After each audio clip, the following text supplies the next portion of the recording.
Walang makapaghanda sa iyo sa pagsubok at trahedya ng anak na dinukot. Ang pinakatampok na katanghian ng mga Hudyo ay ang pag-asa. Hindi kami kailanman nawalan ng pag-asa. May bagong anyo ng antisemitismo na tutol sa estado ng mga Hudyo. Tinatanggap ang mga Hudyo na walang kapangyarihan, pero hindi ang mga Hudyo na may kapangyarihan. Si Rabbi Dorn Perez ay presidente ng pandigdigang Zionistang organisasyon at punong tagapangasiwa ng Mizrahi World Movement. Nag-aliyah siya wala Timog Aprika at nakatira sa Yad Binyamin kasama ang kanyang asawa at pamilya. Ang kanilang ikalawang anak na lalaki, si Kapitan Daniel Perez, ay namatay sa labanan noong Oktubre 7, 2023. Si Rabbi Perez ang sumulat ng bagong aklat na The Jewish State. Maligayang pagdating sa JNS Studio, Rabbi Perez. Salamat, Steve. Isang karangalan, kasiyahan, at pribilehiyo na makasama ka. Magsimula tayo kay Daniel, na naging simbolo para sa buong bansa. Alam ko na kamakailan habang nasa Amsterdam ka, inihayag nila na natagpuan na nila ang pangunahing teroristang dumukot sa kanya. Halos 3 taon na ang lumipas. Paano mo nagagawa yan?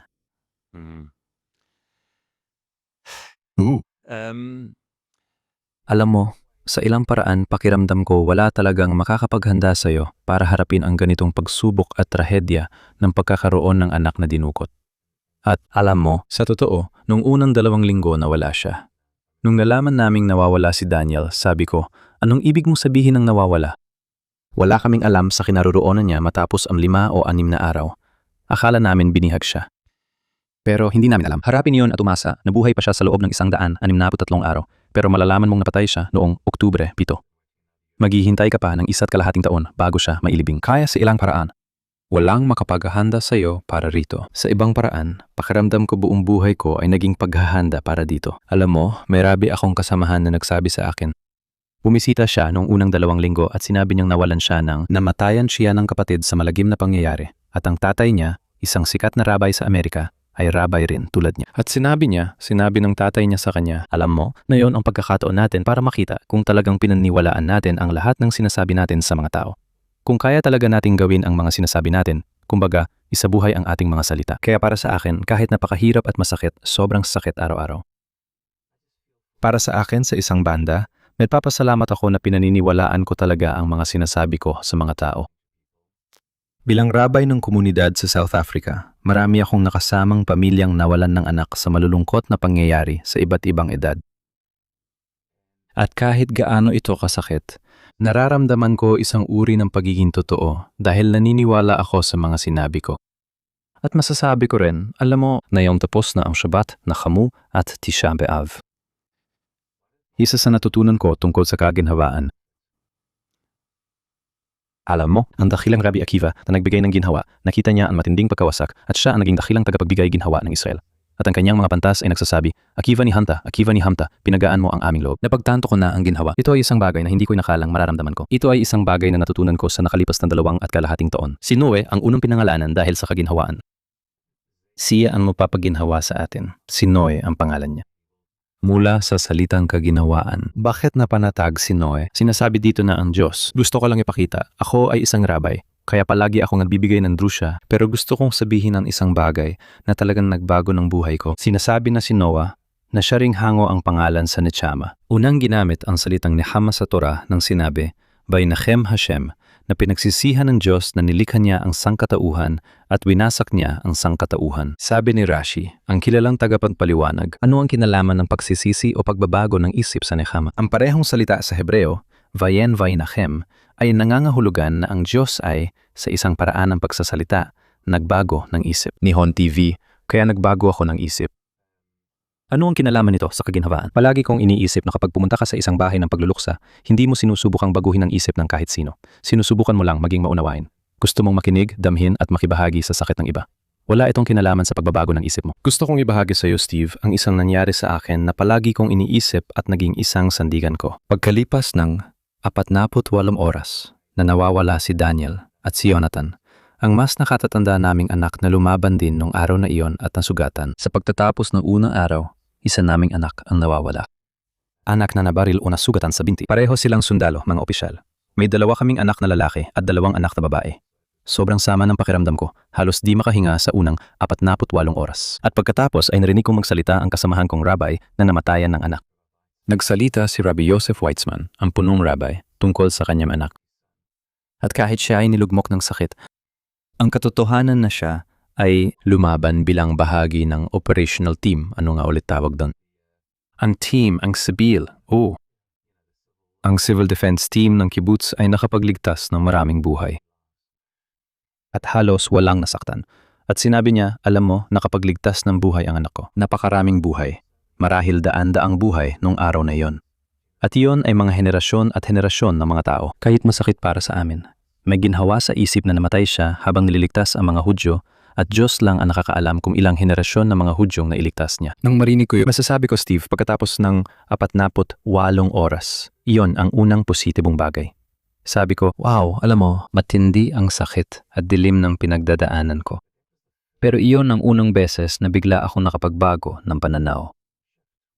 Sabi ni Rashi, walang ginhawa sa buhay kung walang pagbabago ng pananaw. Alam mo, sa buhay, lahat nagsisimula at nagtatapos sa isipan. Sabi ng ating mga Hasidic na guro, ang salitang maksava ay nananahulugang pag-iisip. Pag binago ang mga letra, nagiging besimtya. Kaligayahan, lahat ay nagsisimula at nagtatapos sa isipan. Napansin ko rin ito, hindi ko alam paano natin ito nagagawa.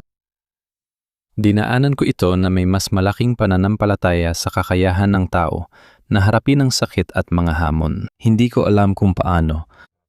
Naniniwala akong kaya ng tao ang mga bagay na akala niya ay di niya kakayanin. Kaya madalas kong sabihin, hindi ko alam kung paano namin nagagawa ito, pero nagagawa namin. Maraming tao ang dumadaan sa sakit at pagsubok, at tunay na may kakayahan ang puso ng tao. Ramdam ko talaga ang Nefesh Yehudi, at napakarami ng pagdurusa ang dinaanan ng ating bayan. At sa kung anong paraan, hindi lang tayo narito para ikwento ang ating pinagdaanan, kundi tayo pa ang isa sa mga pinakapositibong tao. Ang ating pambansang awit ay Hatikva. Hindi tayo kailanman nawalan ng pag-asa. Sabi ni Jonathan Sachs, ang pag-asa ang mas naglalarawan sa mga Hudyo kaysa iba pang katangian. Tayo rin ang mga mas higit na nagdusa, kaya dapat eksperto na tayo sa pagdurusa. Oo, marami tayong Jewish guilt at marunong tayong mag-guilt trip.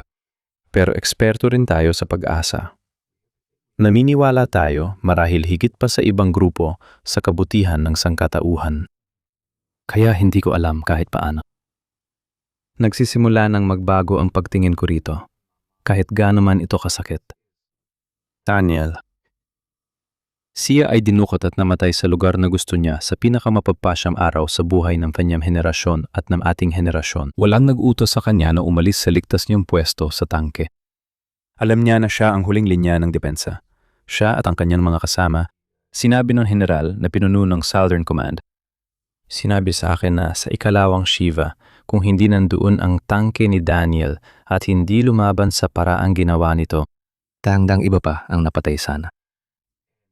At ang kaalaman, sa kabila ng lahat ng sakit, may binigay niya ang buhay niya hindi lang para protektahan ang sinumang kaya niyang protektahan, kundi para iligtas ang daan-daang Hudyo para sa mga susunod na henerasyon.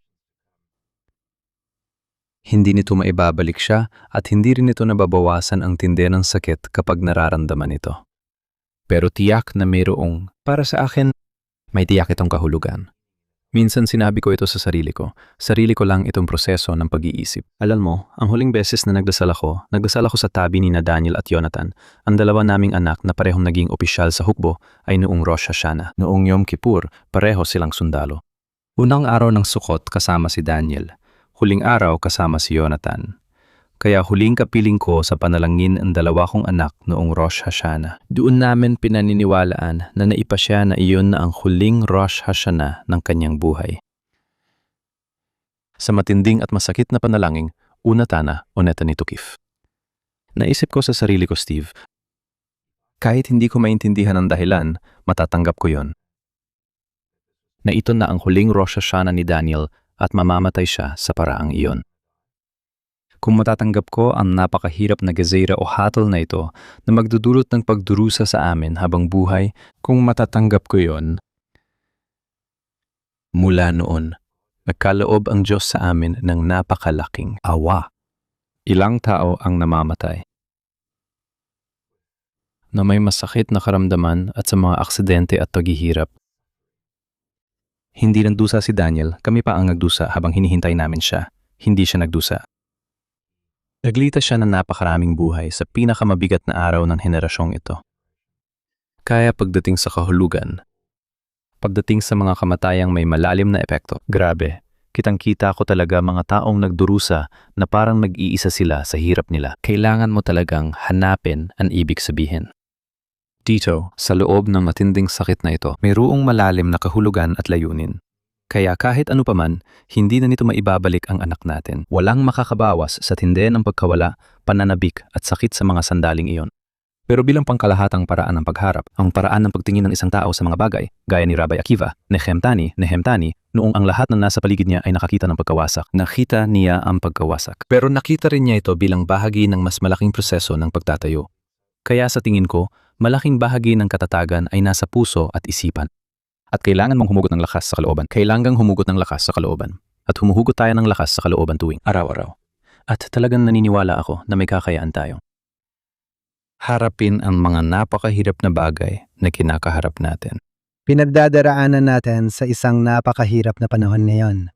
Gaya ng alam mo, pareho sa Israel at sa mundo ng mga Hudyo dahil sa tumataas na antisemitismo. Ang Sionismo ay naging isang masamang salita. Tinatawag kaming Zios, na ayon sa kanila ay isang napakasamang tawag para sa mga taong pro-Israel. Nagsalat ka ng bagong libro, The Jewish State, at sa madaling salita, ipinapaliwanag mo na kailangan nating i-rebrand ang Sionismo. Paano ba yon? Total, sa totoo, naisulat ang librong ito bago ang Oktubre 7. Medyo bago pa ito. Isinalin ito sa Hebreo at Espanyol matapos ang Oktubre 7. Noon ko pa nararamdaman ito. Ngayon, bilang presidente ng World Science Organization, may plataporma at pagkakataon na maisakatuparan ito. Matagal na nating alam na iba na ang pangunahing anyo ng antisemitismo ngayon kumpara sa nakaraang 2,000 taon. Hindi na ito laban sa Hudaismo gaya noong Inkwisisyon at Kusada. Pwede kang maging mabuting Hudyo. Hindi mo lang pwedeng paniwalaan ang Hudaismo. Kailangan mong magpalit ng relihiyon at maniwala sa ibang bagay. Mula kay Hitler hanggang kay Haman. Naranasan natin ang ibang antisemitismo. Hindi laban sa Hudaismo, kundi laban sa mga Hudyo mismo. Hindi ka pwedeng maging Hudyo. Huwag naman sana. Ang tanging mabuting Hudyo ay ang patay na Hudyo. Haman hanggang kay Hitler. Walang katubusan. Kung ikaw ay isang Hudyo, ito ay isang isyu ng lahi.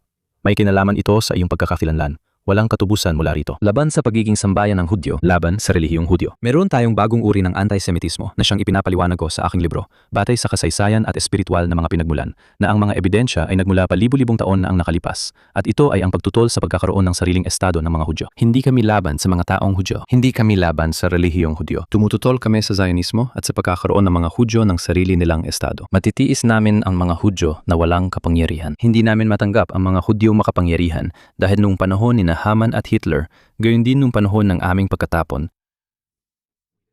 Wala kaming proteksyon ng bansa, hukbo at soberanya.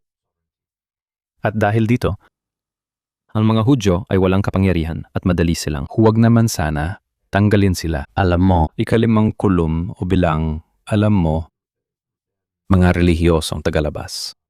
Ngayon na makapangyarihan na tayo, may sarili na tayong bansa at estado. Nagbago lang ito mula sa walang kapangyarihang Hudyo tungo sa makapangyarihang mga Hudyo. Sabi nga ni Amos Oz, sinabi niya na noong ang mga Hudyo ay nasa Alemanya noong 1935. Lahat ay tao, ang mga anti-Semite ay may hawak na karatula na nagsasabing Hudyo, lumayas kayo sa Alemanya, pumunta kayo sa Palestina. Ayaw naming nandito kayo. Ngayon mga Hudyo, umalis kayo sa Palestina at bumalik sa Alemanya. Ayaw namin tayong nandyan, sabi niya, dahil talagang ayaw nilang umiral ang mga Hudyo. Kung papipiliin ako kung haharapin ang antisemitismo bilang mga Hudyong walang kapangyarihan, pag-alagala at walang estado, o bilang henerasyong ito na sa kabutihang palad ay may 7 milyong Hudyong naninirahan sa Israel, ito pa rin ang pipiliin ko. Ang dakilang biyayang ito, kahit pilitin ng kalaban gawing sumpa, napakalaking biyaya ang naidulot ng bayang Hudyo sa mundo sa pamamagitan ng pagkakaroon nila ng estadong Hudyo. Naniniwala ako na sa ating pinakamalalaking hamon, naroon din ang pinakamalalaking oportunidad. Mula sa pakasya ng Balak, Bilam, alam natin na ang estratehiya ni Balak, ang haring si Balak sa aklat ng mga bilang, ang kanyang estratehiya ay lumikha ng kwento ng sumpalaban sa pagpapala ng mga Hudyo. Dalhin ang dakilang mangkukulam ng sumpa, Balaam, hayaan siyang tingnan ang lahat ng ginagawa ng mga Hudyo at gawing sumpa ang bawat posibleng biyaya. Iyan ang gustong gawin ng mga antisemitiko na yon. Ano man ang nagawa ng mga Hudyo para sa mundo, tayo ang pinakamalaking proyekto ng dekolonisasyon sa buong kasaysayan. Naikalat ang mga tao sa mundo, inangkin ng mga Romano ang lupa nila at sinakupan ng 10 o 14 na imperyo. Ngayon, nakabalik na tayo. Hindi kailangang ipagkait sa iba ang kanilang karapatan sa lupa, kundi inaangkin lang ang lugar sa pagitan ng ilog at dagat na pinayagan ng Sanremo, United Nations at lahat. At ito pa raw ang tatawaging mananakop sa lahat-lahat na. Ito raw ay mananakop. Iyan ang sasabihin ninyo tungkol sa amin. Ang dakila at pinakamalaking proyekto ng dekolonisasyon ay naging pinakamalaking proyekto ng kolonisasyon. Itong dakilang gawain ng karapatang pantao. Alam natin, walang bansa sa gitnang silangan na nagbibigay ng oportunidad sa lahat gaya ng Israel, pero tinuturing pa rin itong lugar na apartheid at hindi pagkakapantay-pantay ng lahi. Sa tingin ko,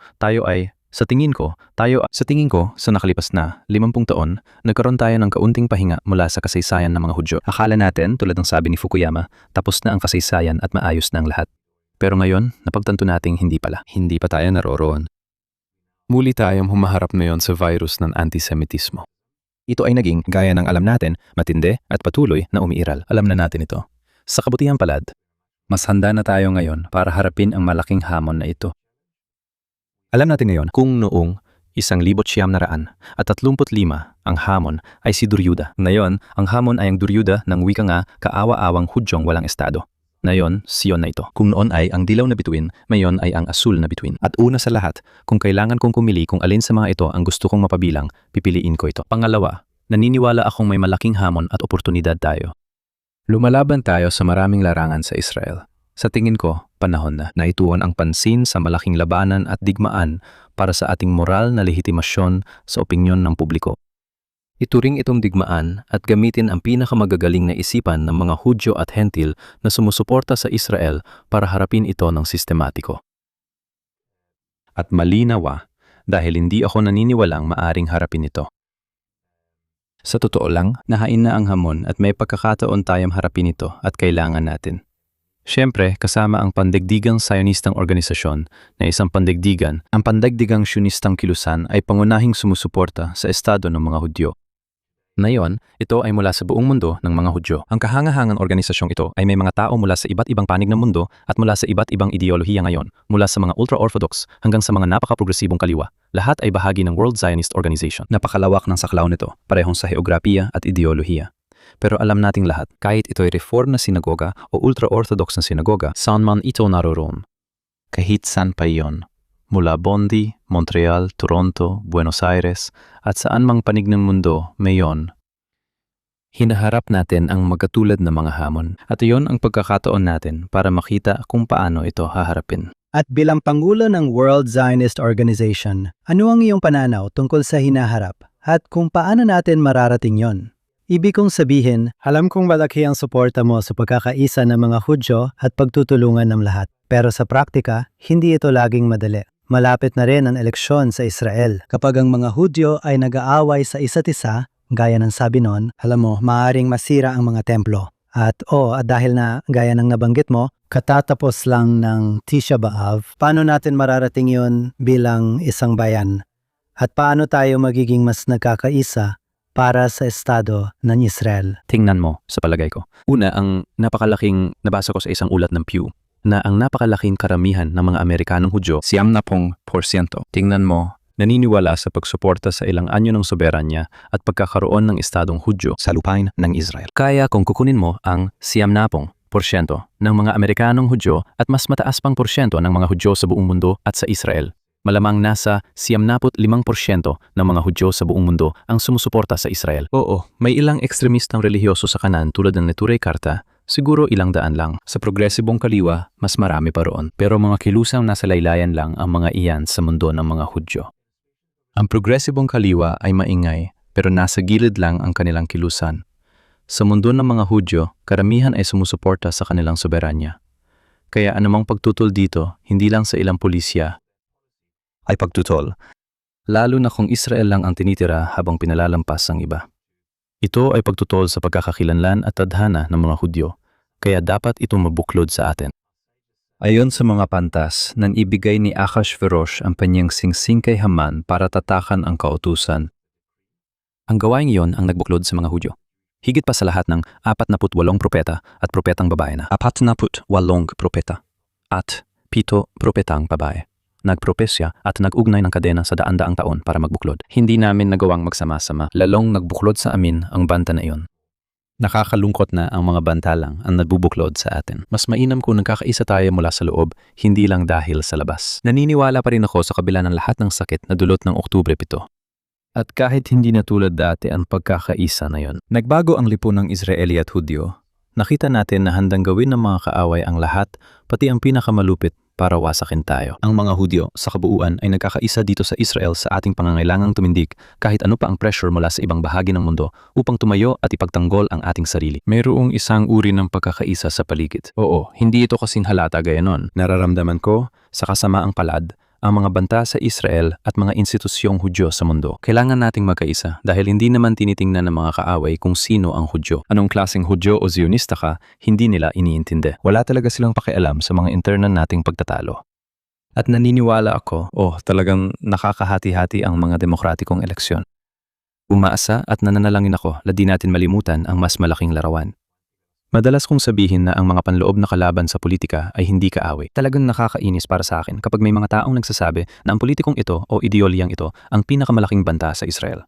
Hindi. Ang pinakamalaking banta sa Israel ay ang Hamas, ay ang Hezbollah, Iran at mga taga-suporta nila. Sila ang mga kaaway. Kahit sinong handang tumakbo, mula kay Yair Golan hanggang Itamar Ben-Gvir, tama? Handang tumakbo noong Oktubre 7.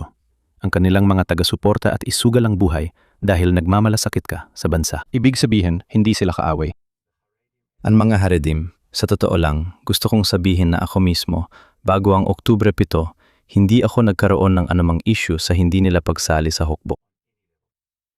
Una sa lahat, bawat gobyerno mula kay Ben-Gurion ay pinanatili ang status quo. B. Mismong hukbo ang nagsabi na dapat maliit at matalino ang hukbo o hindi na sila kailangan. Buti na lang na itayo nila ang mundo ng Torah sa lahat ng taon. Sa hanay ng mga relihiyosong Sionista, pinapahalagahan namin ang pag-aaral at paglilingkod sa hukbo. Pero mainit ang opinyon ng bawat isa. Mas mahirap intindihin matapos ang Oktubre 7.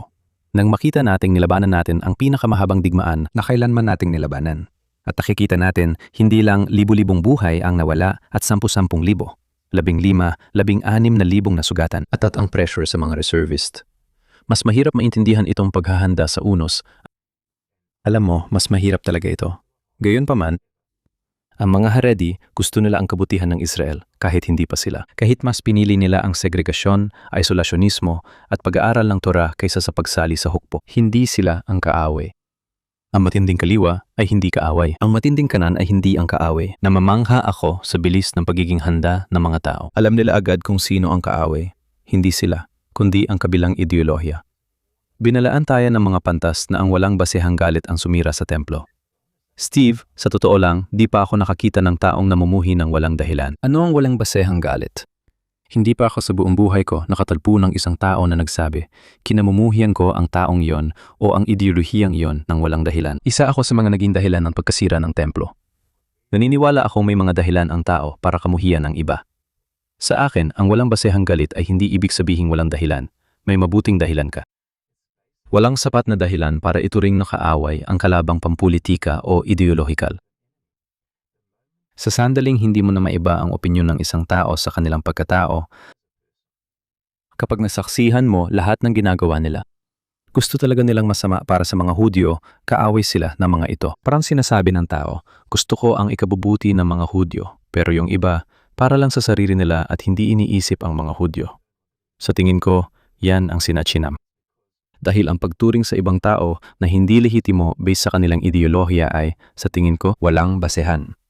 Iyon ay walang basehan. Sa soccer, sabi namin, bola ang laruin, hindi ang manlalaro.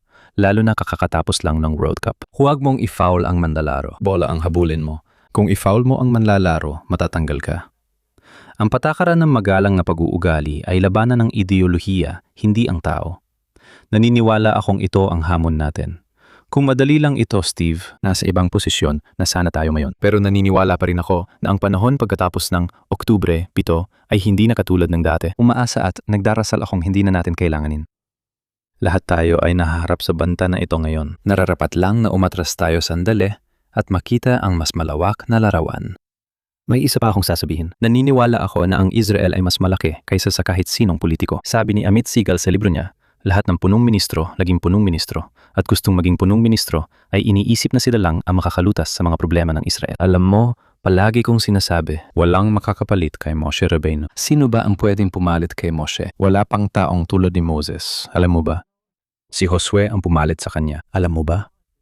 Ang mga Hudyo ay mas dakila kaysa kahit sinong pinuno o partido. Minsan naisip ko na parang may syndrome tayo na laging nagtatalo na akala mo sila ang regalo ng Diyos sa kinabukasan. Magiging maayos ang Israel at magiging maayos ang mga Hudyo. Ang mga Hudyo at estado ng Israel ay mas malaki kaysa sa kahit sinong tao, gaano man kalaki ang tingin nila sa sarili. Naway manaig ang katinuan at magkakaroon tayo ng isang Zionistang gobyerno ng pambansang pagkakaisa. Sa tingin ko sa ganitong kalagayan, iyan ang kailangan nating magkaroon. Nang hindi sinasabi, hindi ako makikipag-alyansa kay ganito o kay ganyan. At nang hindi itinuturing na di lehitimo ang ibang mga ideolohiya. Lahat ng gusto makuin ang pasanin at responsibilidad ng pagtatanggol sa Israel at sa kinabukasan ng Israel. Sa pinakamalawak at pinaka-inklusibong hanay hanggat maaari, talagang umasa at nananalangin ako. Madalas kong sabihin na, alam mo, lahat ay nagsasalita sila tungkol sa isang sa Hebreo, Memshela Yamin Almale, tama, Almale, Puong, pinag-uusapan nila ang Memshele Chinui, pagbabago. Sa tingin ko, kailangan natin ng Memshele Tripui. Talagang kailangan natin ng paggaling. Kailangan natin ng paggaling. May isa pa akong sasabihin. Madalas, sabihin ng mga tao, sinabi ko ito sa ikalawang libing ni Daniel. Sinabi ko, lahat ay nagsasalita noon at hanggang ngayon, ano ang magiging kalagayan ng Gaza pagkatapos nito? Ano ang magiging kalagayan ng Gaza pagkatapos nito? Sinabi ko, alam mo, hindi naman talaga ganoon kahalaga kung ano ang magiging kalagayan ng Gaza pagkatapos nito. Ano ang magiging kalagayan ng Israel pagkatapos nito? Kung magawa natin yun, makakahanap tayo ng solusyon para sa Gaza. At kung hindi natin ito magagawa dito, hindi tayo kailanman magkakasundo sa kahit ano. Siguradong walang solusyon doon. At syempre, hindi ako walang muwang. Ang eleksyon ay nagdudulot ng pagkakabaha-bahagi at kailangang umapela ang bawat isa sa kani-kanilang basing pampolitika. Kasabay nito, naranasan natin ang pinakamatinding paggising sa realidad noong Oktubre 7. Wala talagang pakialam ang ating mga kaaway kung sino ang nasa kapangyarihan at wala rin silang pakialam kung anong uri ng Hudyo ka. Talagang kailangan nating makita ito. Kailangan nating magkaisa at magtulungan at walang masamang nangyayari kapag nagsasama-sama ang mga Hudyo. Alam mo, ang pinakamalaking tagumpay ng Israel, ang digmaang 6 na araw, nabuo ang unang pambansang pagkakaisang gobyerno kahit magkaaway ang mga Hudyo. Kinamuhian ni Ben Gurion si Menachem Begin. Hindi niya siya matiis at di kailanman tinawag sa pangalan. Tinukoy lang siya bilang yung miyembro ng Knesset na katabi. Talagang kinamuhian niya siya. Si Begin ang nagmungkahi na ibalik si Ben Gurion at magtatag ng pambansang pagkakaisang pamahalaan. Nang nagkaisa tayong mga Hudyo, naupong magkakasama ang mga mortal na magkaaway. May nangyari sa loob ng 6 na araw. Nagkakaroon ng himala sa mga Hudyo kapag nagkakaisa kami, pero mahirap kapag hindi. Sana magkaisa kami. Sige, at habang papalapit na tayo sa pagtatapos ng panayam, pag-usapan naman natin ang papel mo sa World Mizrachi, kung saan marami ka ring ginawang pagbabago. Ako ang chairman ng World Mizrachi, ang pandaigdigang kilusan ng mga relihiyosong syonista. Binigyan ako nito ng pagkakataon. Hindi ako mapupunta sa aking posisyon sa World Zionist Organization kung hindi ako naging pinuno ng World Mizrachi. At ang sinubukan namin gawin sa lahat ng mga taon ay maipakita, alam mo, kung ano ang paniniwala ko na tunay na relihiyosong syonismo. Alam mo, ibahagi ko kung anong gumagabay sa akin sa tungkuling ito at sa World Zionist Organization. Ang ideolohiyang ito. Si Dr. Joseph Berg ang naging pinuno ng Mizrahi Party sa Israel noon. Tinanong siya maraming dekada na ang nakalipas at gustong-gusto ko ang kwentong ito. Tinanong siya ng isang mamamahayag. Sinabi niya, Dr. Berg, sa ekwasyon ng relihiyosong sionismo bilang ideolohiya, ano ang datilumi? Ano ang mas mahalaga, pambansa o relihiyoso? Ito ba ay pambansa o relihiyoso? Relihiyoso ba ito o sionista? Ang layunin ng mantatanong ay ilagay siya sa posisyon na sabihing mas mahalaga ang relihiyon dahil mga Hudyong sumusunod sa Torah tayo. Kaya't ang pamagat ay Mizrahi relihiyosong sionistang Hudyo, pangalawang klase o antas na sionista dahil inuuna ang relihiyon. Kung sasabihin mong nauuna ang sionismo, kung ganon, ganito ang nagiging pamagat, panggalawang klase. Alam mo, sa mga relihiyosong Hudyo, ang sionismo ang nauna. Kaya naisip niya sa sarili niya, sabi niya ng matalino, sabi niya, sa ekwasyon ng relihiyosong sionismo, ano ang pinakamahalagang bahagi ng pariralang ito? Sabi niya, ang gitling na nag-uugnay sa kanila. Para sa akin, ito ay tungkol sa pagsasama ng Judaismong nakabatay sa Torah nasyonalismong Hudyo at Sionismo at kung paano sila magtulungan. Lagi itong mahalagang pakikipagpartner para sa amin. Isa sa mga pangunahing tutok ng Mizrahi ay ang Gap Year program sa Israel. Masasabi ko na ang pinaka-importanting taon, maring sabihin, sa buhay ng isang tao kung sila ay nasa diaspora ay isang Gap Year program sa Israel para magpahinga pagkatapos ng 15 taon o 12 taon mula grade 1. Kahit ano paman, at para lang tuklasin bilang isang Hudyo kung ano ang ibig sabihin na maging bahagi ng mga taong Hudyo upang libutin ang lupain, upang mag-aral sa lupain, upang kumonekta sa ating tadhana. Ang sinasabi natin sa Israel, ang lupain ng Israel, ang Torah ng Israel, ang mga tao ng Israel. Sa tingin ko, napakahalaga nito. Isa sa mga matindi naming pinuhunan ay ang Gap Year Experience. Kakakuha lang namin ng malaking pondo. Nawala ang partikular na pondo noong corona dahil sa pressure, pero nabalik namin ito. Malaki ang ipinuhunan namin. Maraming batang pumunta rito para sa Gap Year ang naipit dahil sa digmaan nila sa Iran at hindi makauwi sa Pesach. Malaki ang investment namin para masiguro ang magandang programa nila pagkatapos ng Pesach. Nag-i-invest kami sa mga programang susuporta sa kinabukasan ng mga batang leader. Sa World Zionist Organization man ito para sa lahat ng Judiyong Sionista o sa Israeli, para sa ating makabagong ortodoksong relihiyosong mga Sionista, isa lang ito. Ngunit ayon sa bawat ideolohiya, paano tayo makakalika ng henerasyong Hudyo na may pagmamalaki ng mga Hudyo kahit na inaatake tayo dahil tayo Sionista na yakapin ang hamon na tumayo ng matatag? Sinasabi ko na kailangan natin ng matatapang na Hudyo. Palagi kong sinasabi na ang anak ko ay namatay sa halos. Ang salitang Oz ay tapang. Gaya ng sinasabi sa Pirkei Avot, dapat tayong maging matapang gaya ng leopardo. Kailangan natin ng matatapang at matatag na Hudyo, pero hindi garapal. May pinagkaiba ang tinatawag na azut mitzach. Ang pagiging bastos, arogante, at sobra ang kumpiyansa sa sarili ay hindi paraan para magkaroon ng impluensya at makaapekto sa ibang tao. Kahit tama ka, kailangan mong maging tama ng mapagkumbaba, hindi arogante. Kaya dapat tayong maghubog ng henerasyon, lalo na kung ikaw ay nanganganib ngayon, ng matatapang na Hudyo, sa mga kampus sa buong mundo at sa mga hangganan ng Israel. Hindi mayabang o arogante, kundi kumpiyansa at matatag. At naniniwala sa tama ng ating layunin. Malinaw itong ipinapahayag, may respeto sa iba, pero marunong tayong makipagtalo at ipaglaban ng atin. May hamon tayo. Hindi tayo kailanman matras sa mga hamon. Rav Doron, laging isang kasiyahan na marinig kang magsalita. Maraming salamat sa pagpunta sa JNS News Hub. Hangad namin ang lahat ng mabuti para sa iyo. Maraming Rodo. salamat, Steve, sa pag-imbita sa akin sa JNS. Maraming salamat.